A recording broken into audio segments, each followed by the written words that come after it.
Unit 4 lecture 15 mode 1 handshake input output. એમાં specifically આપણે જોઈશું input. After completion of this session student will be able to describe the working of ports in mode 1 as input. Topics to be covered: mode 1 handshake mode, input. આપણે mode 1 handshake મોડની વાત કરીએ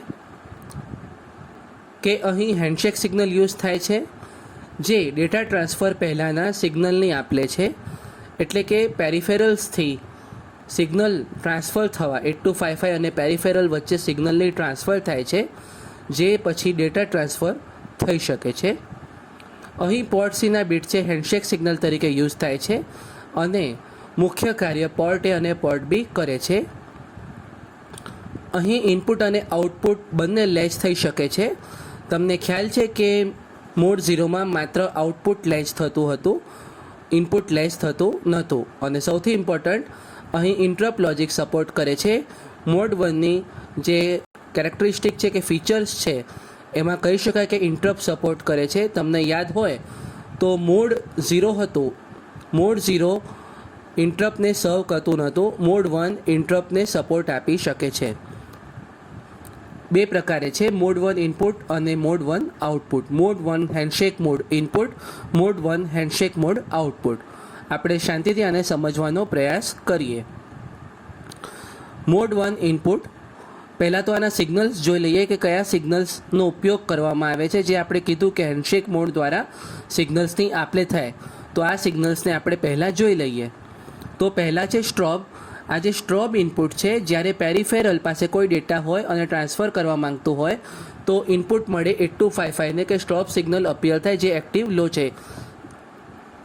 8255ની જ્યારે આ pin લો હોય ત્યારે 8255ને ખ્યાલ આવે કે પેરિફેરલ પાસે ડેટા છે અને એના જવાબમાં એ જનરેટ કરે છે 8255 ઇનપુટ બફર ફૂલ અને ઇન્ટરપ્ટ સિગ્નલ જનરેટ કરે છે.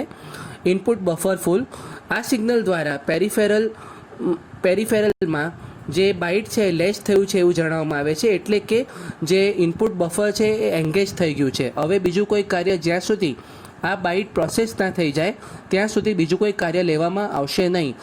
આમ આ કાર્ય થયા પછી માઇક્રો પ્રોસેસર એને રીડ કરશે, પછી જ આ રીસેટ થશે. એટલે કે સ્ટ્રોપ સિગ્નલ આવ્યું, એના જવાબમાં પહેલું આવ્યું ઇનપુટ બફર ફૂલ, જેનાથી 8255 એંગેજ છે અને એનો જે ડેટા છે બાઇટ છે એ લેચ થાય છે. આગળ વધીએ. Interrupt request. આપણને ખબર છે કે સ્ટ્રોપ સિગ્નલના જવાબમાં બે સિગ્નલ જનરેટ થાય છે, ઇનપુટ બફર ફૂલ અને ઇન્ટરપ્ટ. તો ઇન્ટરપ્ટ રિક્વેસ્ટ છે, આ સિગ્નલ મળશે માઇક્રો પ્રોસેસરને, કે માઇક્રો પ્રોસેસરને 8255 સિગ્નલ આપશે કે પેરિફેરલ પાસે ડેટા છે અને એ ડેટા પ્રોસેસ કરવાનો છે. તો આ સિગ્નલ વખતે ધ્યાન રાખવાનું હોય છે કે it is produce only if strobe IBF and INTE are high. એટલે કે ઇન્ટરપ્ટ ત્યારે જ હોય કે જ્યારે આ ત્રણ સિગ્નલ હાઈ હોય છે, ત્યારે ઇન્ટરપ્ટ પ્રોડ્યુસ થાય છે, ઇન્ટરપ્ટ રિક્વેસ્ટ પ્રોડ્યુસ થાય છે. અને આનો ફોલિંગ એજ છે ત્યારે રીડ સિગ્નલ રીસેટ થાય છે. Interrupt enable. આ નામ પરથી આપણને ખ્યાલ છે અને 8085માં આપણે ચર્ચા કરી છે કે ઇન્ટરપ્ટ એનેબલ કરીએ તો ઇન્ટરપ્ટની ફેસિલિટી એક્ટિવ થઈ શકે છે, અધરવાઇઝ મોડ 0માં જ કાર્ય થશે.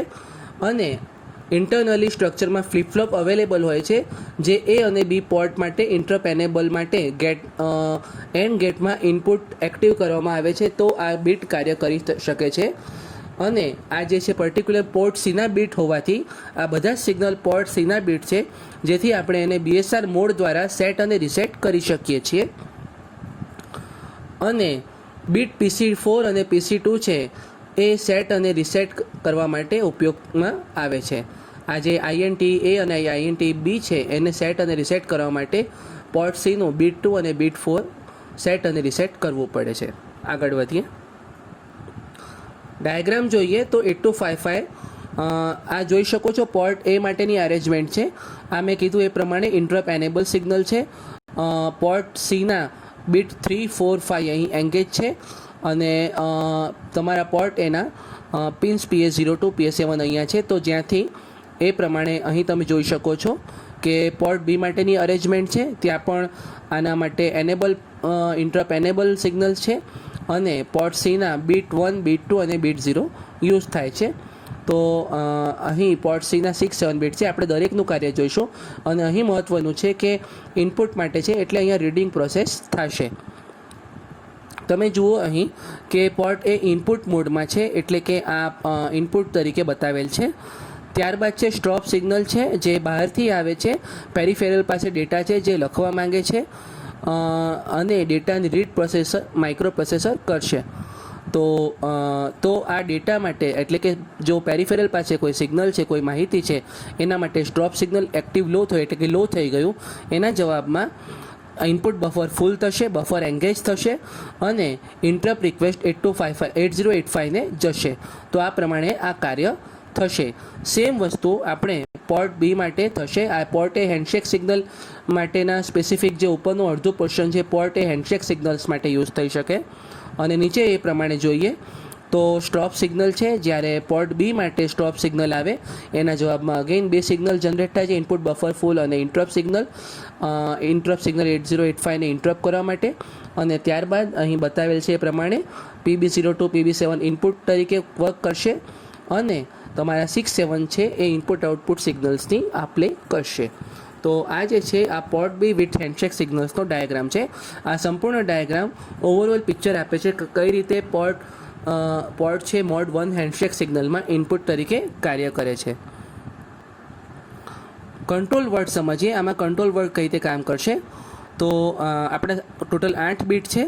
D0 છે આપણે પોર્ટ સીનો લોઅર પોર્શન યુઝ કર્યો નથી. D1 છે, D1 એટલે કે પોર્ટ બી ઇનપુટ તરીકે છે એટલે કે 1 છે અહીં. D1 છે પોર્ટ બી મોડ 1માં છે એટલે કે 1. D3 બીટ છે એમાં પોર્ટ સીના 2 બીટ યુઝ થયેલા છે, તમને ખ્યાલ છે એ પ્રમાણે. આમને પોર્ટ સી 6, 7 જે આપણે બતાવ્યું છે ઇનપુટ આઉટપુટ તરીકે કાર્ય કરવા માટે. તો પોર્ટ સી 6 અને 7 આપણે યુઝ કર્યા છે, એથી 1 અને 0 લખ્યા છે. અને આપણે 4, 5ની વાત કરીએ તો 4 છે પોર્ટ એ ઇનપુટ તરીકે કામ કરે છે. જો બંને પોર્ટ અહીં ઇનપુટ તરીકે કામ કરે છે, પોર્ટ બી અને પોર્ટ એ બંને ઇનપુટ તરીકે કાર્ય કરે છે. D4 અને D5 0, 1 એટલે કે તમે જોઈ શકો છો મોડ 1 માટે 0, 1 છે પોર્ટ એ મોડ 1 અને D7 છે ઇટ શુડ બી 1, અધરવાઇઝ આ BSR મોડ થશે. એટલે કે અહીં 1 લખીશું તો જ આ ઇનપુટ મોડ આઉટપુટ મોડ તરીકે વર્ક કરી શકશે એટલે કે ઇનપુટ આઉટપુટ મોડ. આ છે આનો કંટ્રોલ વર્ડ. તો આ કંટ્રોલ વર્ડ આગળના જે આપણે કંટ્રોલ વર્ડનો બેઝિક ડેટા છે એમાં રિક્વાયરમેન્ટ પ્રમાણે અહીં 0 અને 1 સેટ કરેલ છે. ડાયાગ્રામ જોઈએ આગળ. સ્ટેટસ વર્ડની વાત કરીએ તો હવે મેં કીધું એ પ્રમાણે આપણે પોર્ટ સીના બીટ છે એને યુઝ કરીએ છીએ. તો જે આપણે મેઇન ડાયાગ્રામ જોયો આગળ એ ડાયાગ્રામ પરથી અહીં પોર્ટ સીના 8 બીટ બતાવેલ છે. પોર્ટ સીમાં જે રીતે D0 to D7 હોય તો ઇન્ટરપ્ટ રિક્વેસ્ટ, ઇનપુટ બફર ફૂલ, ઇન્ટરપ્ટ એનેબલ, આ 3 બી માટે, પછી એ માટે ઇન્ટરપ્ટ એ પોર્ટ માટેનું ઇન્ટરપ્ટ, એ પોર્ટ માટે એનેબલ ઇન્ટરપ્ટ, ઇનપુટ બફર ફૂલ અને જે 6 અને 7 છે આપણે જોયું કે ઇનપુટ આઉટપુટ માટે યુઝ થાય છે. તો આ જે સંપૂર્ણ જે આપણો આગળનો ડાયાગ્રામ હતો આખા ડાયાગ્રામને એક સ્ટેટસ વર્ડ તરીકે કરેલું છે. હવે આને કોઈ પણ બીટને સેટ અને રિસેટ કરવું હોય તો આપણે એક જ કાર્ય કરવું પડે કે BSR મોડમાં જઈને પર્ટિક્યુલર આ જે છે આ PC0, PC1, PC2, PC3, PC4, PC5, PC6 અને PC7 છે જેને તમે ઇન્ડિપેન્ડન્ટલી BSR મોડમાં સેટ અને રિસેટ કરી શકો છો. આને વેરીફાઈ કરવા માટે તમારે પોર્ટ સીને રીડ કરવો પડે તો તમે યુ કેન વેરીફાઈ ઇટ. આગળ વધીએ. હવે આપણે ડાયાગ્રામ થ્રુ એક સિમ્પલ સમજી લઈએ કે સમજો પેરિફેરલમાંથી કોઈ સિગ્નલ આવેલ છે તો સ્ટોપ સિગ્નલ છે એક્ટિવ લો થઈ ગયું તો સ્ટોપ આવ્યો એ 8255 ને ઇનપુટ તરીકે મળે છે. પેરિફેરલ 8255 ને કહે છે ભાઈ કે અહીંયા જણાવશે કે પેરિફેરલ પાસે ડેટા છે. તો હવે 8255 શું કરશે, બે સિગ્નલ જનરેટ કરશે. એક તો એન્ગેજ થઈ ગયું ઇનપુટ બફર ફૂલ એટલે અન્ય કોઈ કાર્ય નહીં કરે અને જ્યાં સુધી બફર છે ત્યાં સુધી બીજું કોઈ કાર્ય અહીં નહીં થાય અને ઇન્ટરપ્ટ રિક્વેસ્ટ જનરેટ કરશે. તો આ ઇન્ટરપ્ટ રિક્વેસ્ટ જનરેટ કરીને મોકલશે 8085 ને કે ઇન્ટરપ્ટ અવેલેબલ છે, પેરિફેરલ પાસે ડેટા છે. તો આ પેરિફેરલનો ડેટા હવે રીડ કરવાની જવાબદારી માઇક્રો પ્રોસેસરની છે. તો માઇક્રો પ્રોસેસર એ રીડ કરશે. જેવો આ ડેટા ઇન્ટરપ્ટ આવી ગયો તો ઇન્ટરપ્ટના જવાબમાં તમે જોઈ શકો છો કે ઇન્ટરપ્ટના આન્સરમાં અહીં રીડ સિગ્નલ છે એ લો થઈ ગયું અને લો થયા પછી આ ડેટા રીડ થઈ રહ્યો છે અહીંયા, અને આ ડેટા રીડ થઈ ગયા પછી જ્યારે આ રીસેટ થાય છે, એટલે કે રીડ છે પાછો હાઈ તરફ જાય છે, તો એ તરફ બધા સિગ્નલ હાઈ તરફ જાય છે. તો આટલું સિમ્પલ લોજિક છે આનું, જે તમે સમજી શકો છો. આપણે આજે શું જોયું કે